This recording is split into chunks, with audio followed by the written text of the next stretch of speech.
So this is question number 2 from October number 2024, paper 4, variant 2. Aluminium is manufactured by the electrolysis of aluminum oxide. State the name of the main ore of the aluminum. बच्चों aluminium की ओर हमने पढ़ी थी. Very good. जीस को पता है, आमना को पता है, आयान को पता है. Very good. आतिफ को भी पता है, अरमीन को पता है, सबको पता है. माशाल्लाह, वेरी गुड. सो इसका नाम होता है आपके पास क्या बच्चों? Bauxite ore, right. और आयरन की ओर का नाम क्या था बच्चों? याद है किसी को? आयरन की ओर का नाम भी बताओ मुझे. It was hematite ore. Very good बच्चों, शाबाश, good job. Then let's move on towards the next thing. Name the substance mix with the aluminium oxide to reduce the operating temperature of the process. Temperature को कम करने के लिए इस process में हम लोग क्या यूज कर रहे थे? क्रायोलाइट यूज कर रहे थे. क्या बात है यार, जबरदस्त बच्चों. अच्छा देखो, आमतौर पे हम लोग यहाँ पर ये मिस्टेक करते हैं. हम लोग जो एक्सट्रैक्शन ऑफ एल्युमिनियम है ना, उसके अंदर क्रायोलाइट यूज करते हैं. तो वो टेम्परेचर कम करने के काम आता है, या आप कह लें कि वो अपने अंदर एल्युमिनियम ऑक्साइड को डिसॉल्व कर लेता है, तो इसलिए एल्युमिनियम ऑक्साइड का जो है टेम्परेचर मेल्टिंग पॉइंट कम हो जाता है. और साथ साथ जो है ये कॉस्ट हमारे लिए बचा लेता है, ठीक है ना. लेकिन मसला ये है कि बिल्कुल इसके साथ हम लोग याद करते हैं एक्सट्रैक्शन ऑफ आयरन, जिसके अंदर हम यूज कर रहे होते हैं क्या? Limestone to remove the acidic impurities. तो ये दोनों चीजें हम जो है कभी कभार क्या कर जाते हैं, मिक्स अप कर जाते हैं. हम लाइम स्टोन यहाँ लिख देते हैं और क्रायोलाइट वहाँ लिख देते हैं. So please try to understand this. इस तरह की गलती नहीं कीजिएगा. और दूसरी एक और इम्पॉर्टेंट चीज़ कि बच्चे जो है क्रायोलाइट को आमतौर पे क्या बोलते हैं? इसको बोलते हैं आमतौर पे बच्चे कैटलिस्ट. भाई कैटलिस्ट भी नहीं है ये. एक्टिवेशन एनर्जी कम नहीं कर रहा, बल्कि ये क्या कम कर रहा है भाई? ये आपके पास कॉस्ट कम कर रहा है, temperature boiling point melting point को कम कर रहा है, sorry. Explain why the molten mixture in B conduct electricity. ये इलेक्ट्रिसिटी कंडक्ट क्यों करेगा? बच्चों एल्युमिनियम ऑक्साइड एक मेटल है, एक नॉन मेटल है, तो ये एक आयोनिक कंपाउंड है. और आयोनिक कंपाउंड है तो आयोनिक कंपाउंड में आइंस होंगे, ठीक है ना. इलेक्ट्रॉन्स तो ट्रांसफर हो गया मेटल से नॉन मेटल की तरफ, तो इसमें मौजूद होंगे आइंस. तो जब आप इसको मेल्ट करेंगे तो इसमें क्या मौजूद है? फ्री मूविंग आइंस मौजूद होंगे. तो आप कह सकते हैं मॉल्टन. अच्छा, डायरेक्ट डायरेक्ट आप बिल्कुल मार्किंग स्कीम जैसा आंसर ना लिखें प्लीज. इसको फ्रेम करके लिखा करें, क्योंकि आप लोग जो है किसी को समझाने के लिए आंसर नहीं लिख रहे, बल्कि आप लोग बता रहे हो कि आपको पता है, ठीक है ना. जैसे हम लोग नॉर्मली मार्किंग स्कीम में देखते हैं तो उसमें फ्री मूविंग आइन लिखा हुआ होगा खाली. वो इसलिए लिखा हुआ होगा क्योंकि उनको पता है कि इस चीज का नंबर है, तो आपको बस बता रहे हैं इस चीज का नंबर है. लेकिन आपने एग्जामिनर को नहीं बताना भाई आपने एक नंबर का सवाल दिया है तो फ्री मूविंग आइंस का नंबर है. आप उसको पूरा फ्रेम करके दिखाओगे. Molten aluminium oxide has mobile ions, right. इसको आप फ्री मूविंग आइंस लिखो, मोबाइल आइंस लिखो, आपकी मर्जी है, ठीक है. इलेक्ट्रॉन्स मत लिख देना भाई. इलेक्ट्रॉन आयोनिक कंपाउंड में तो इलेक्ट्रॉन बिल्कुल भी एक्सेप्टेबल नहीं है, ठीक है. चलिए आगे चलते हैं. Table 2.1 contains some information about the process which take place in the anode and the cathode, right?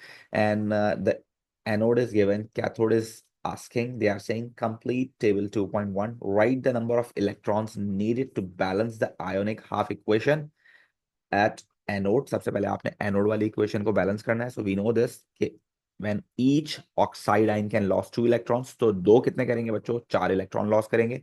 एक बात ये पूरी हो गई. Then secondly, they are asking write ionic half equation for the reaction at cathode.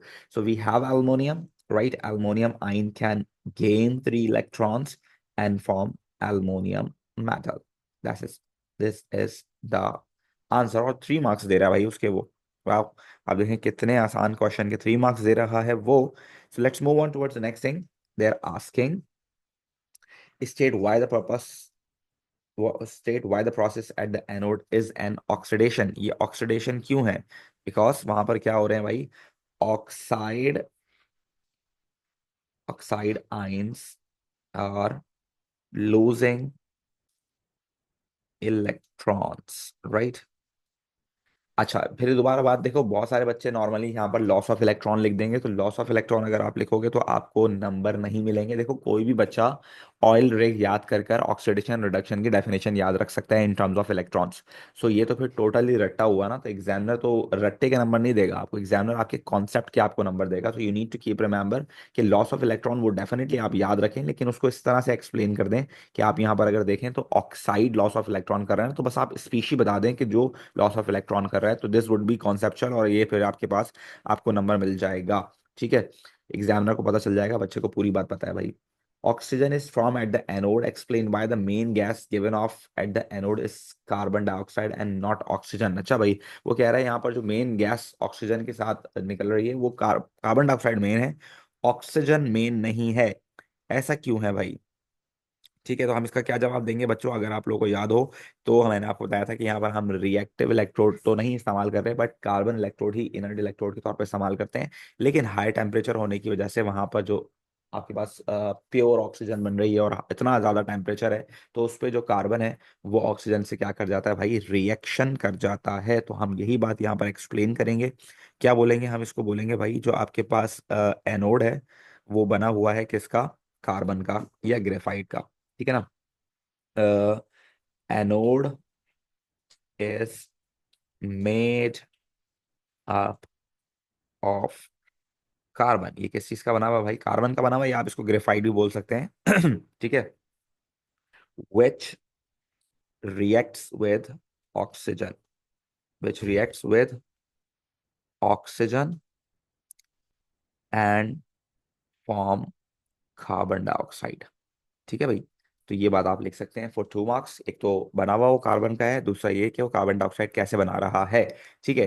Then the last, sorry, E part of this question is state why the aluminium is used in food containers. I told you कि भाई uses metal के आपको याद करने हैं, और uses याद करना इंपॉर्टेंट है जितना, उतना ही उसके रीजंस याद करना जरूरी है कि क्यों you are going to use this. And I told you कि फूड कंटेनर के तौर पे या फूड का ताल्लुक जहां आ जाए, खाने पीने की बात जहां आ जाए, तो अगर खाने पीने के साथ अगर कोई चीज को आप यूज कर रहे हैं, so you need to keep remember कि उसका ताल्लुक डेफिनेटली रेजिस्टेंट टू कोरोजन से होगा।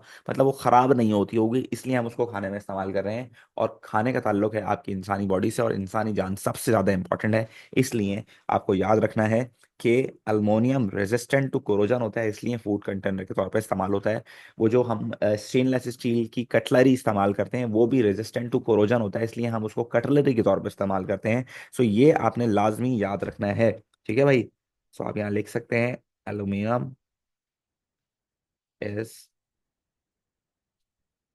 Resistant to corrosion, resistant to corrosion, यानी कि ये, इस पे रस्टिंग नहीं होती।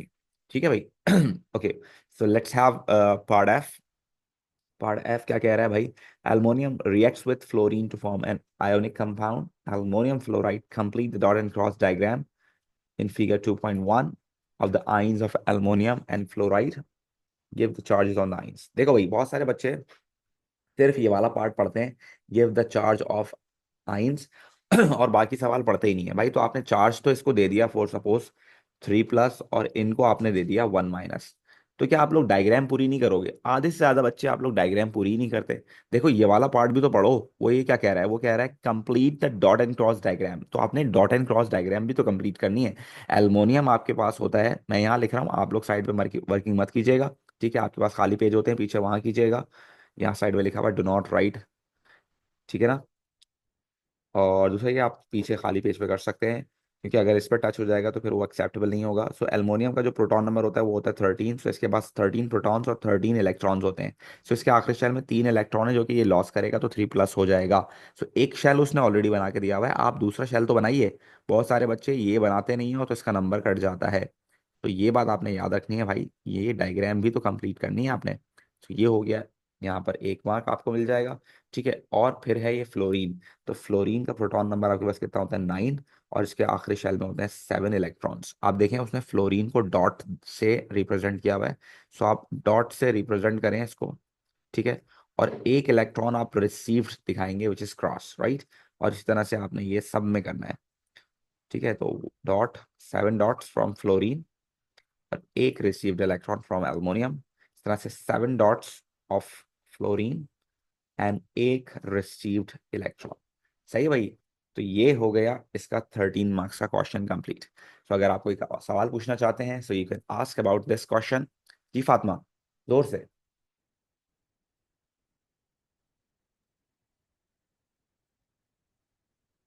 Ask you about the previous page.